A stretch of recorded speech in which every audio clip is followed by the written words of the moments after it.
Kenapa hari ini kita melihat pencuci ompreng dan sopir pada program makan bergizi gratis bisa digaji lebih manusiawi daripada guru? Ini bukan soal siapa yang lebih berjasa, ini soal apa yang dianggap penting oleh negara. Dalam konsep biopolitik Michel Foucault, negara modern terutama mengelola kehidupan biologis seperti tubuh, kesehatan, gizi, dan populasi.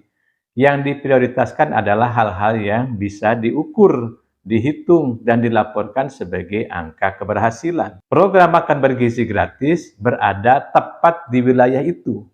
Makanan sampai atau tidak, anak makan atau tidak, angka stunting turun atau tidak. Karena itu, pekerja MBG termasuk supir dan pencuci ompreng menjadi bagian penting dari stabilitas biopolitik. Padahal guru bekerja di ranah yang jauh lebih mendasar, kesadaran, nalar, dan nilai. Tapi justru karena itulah mereka tidak diprioritaskan. Pikiran tidak bisa dijadikan grafik bulanan.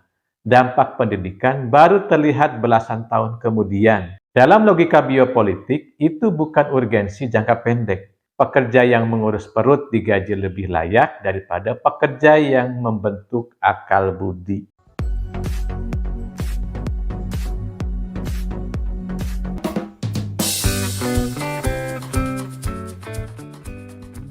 Selain sejumlah masalah seperti yang dipaparkan di video barusan berkaitan dengan banding-banding ya antara P3K paruh waktu yang dialami oleh guru, tendik, dan sebagainya dibandingkan dengan pegawai PPG ataupun makan bergizi gratis yang langsung menjadi full time.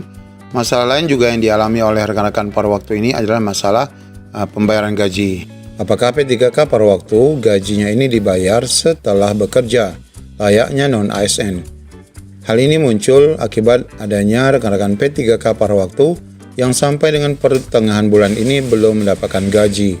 Bagaimana info lengkapnya, ikuti video ini sampai selesai.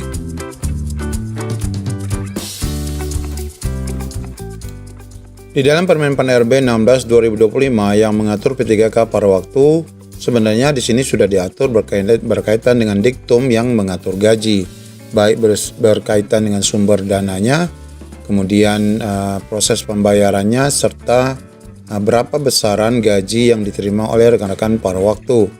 Nah, Bapak Ibu, ada satu hal yang di sini tidak disebutkan, yaitu kapankah rekan-rekan ini menerima gaji.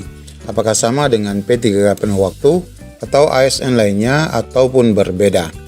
Nah, kalau kita lihat dari laman KPU yang membahas tentang gaji ya, di sini disebutkan judul atasnya adalah P3K paruh waktu, gaji paruh waktu, skema tunjangan dan perbedaannya dengan penuh waktu. Nah, kita lihat dari perbedaan dengan ASN P3K penuh waktu serta masa kerjanya. Disebutkan di sini perbedaan paling mendasar terletak pada komitmen waktu dan implikasinya pada penghasilan total. P3K penuh waktu bekerja dengan jam standar dan menerima gaji serta tunjangan secara penuh sesuai golongan.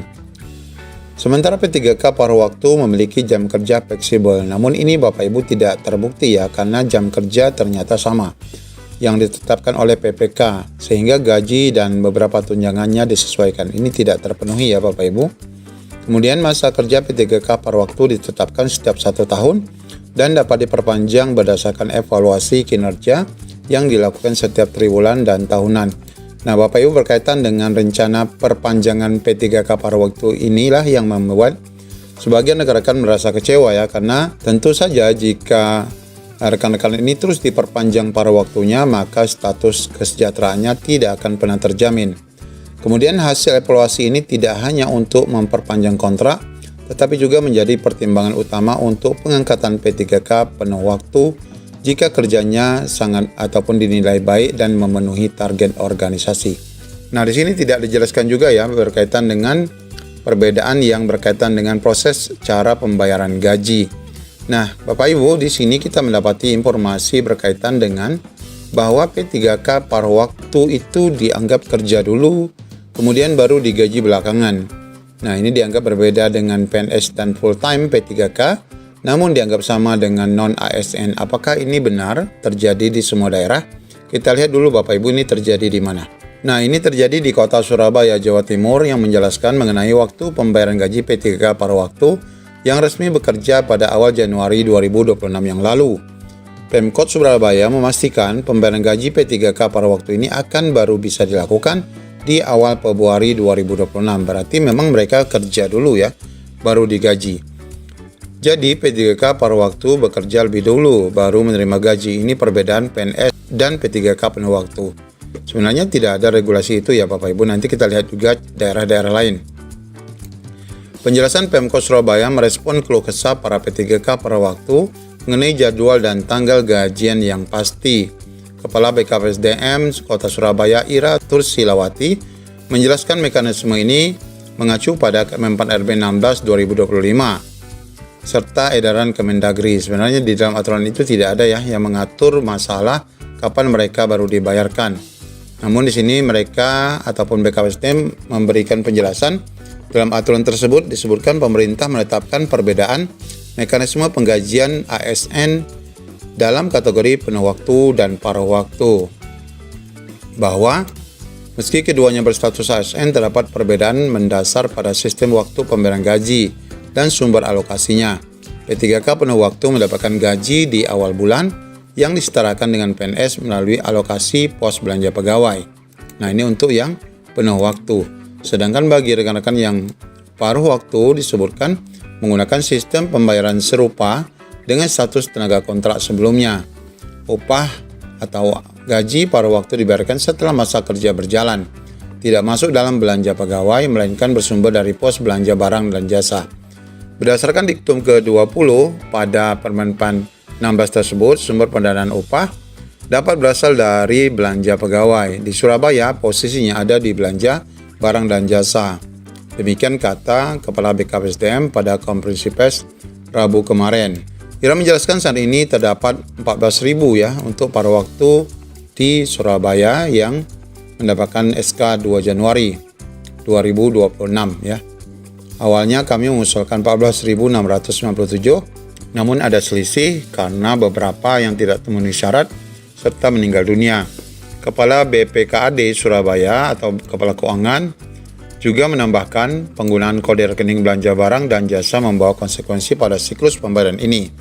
Ini masuk kategori belanja jasa, maka prinsipnya adalah kontribusi kinerja dulu, baru upah diberikan. Apabila SPK dimulai 2 Januari, maka masa kerja 1 bulan, baru mendapatkan gaji, berarti Februari. Memastikan proses pencairan gaji paruh waktu akan dilakukan segera setelah bulan Januari berakhir atau di awal Februari 2026.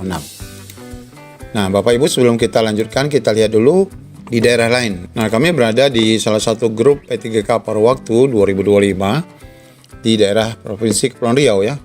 Nah, ini saya berkomentar di sini, maaf ya karena saya tidak terlalu update. Mohon info apakah paruh waktu guru dan tendik resmi sudah gajian ataupun belum. Nah, ini kita tanyakan di tanggal 22. Nah, dijawab di sini bahwa bulan ini sudah Pak, Januari sudah. Alhamdulillah sudah, bulan Januari sudah, Februari belum. Ini artinya rekan-rekan di Provinsi Kepulauan Riau ini tidak mengacu pada apa yang dialami ataupun dilakukan di kota Surabaya. Bahwa di sini sudah langsung ya dibayar, cuman karena ini awal tahun, maka tetap terjadi keterlambatan sampai dengan pertengahan bulan kemarin. Jadi ini kemarin sempat dibayar sekitar tanggal belasan Bapak Ibu. Nah, untuk Surabaya di awal Februari nanti perangkat daerah akan mengajukan permohonan SP2D. Setelah itu upah langsung ditransfer ke rekening masing-masing pegawai. Jadi bukan tidak konsisten, tetapi kami menyesuaikan aturan terbaru Kemenpan RB.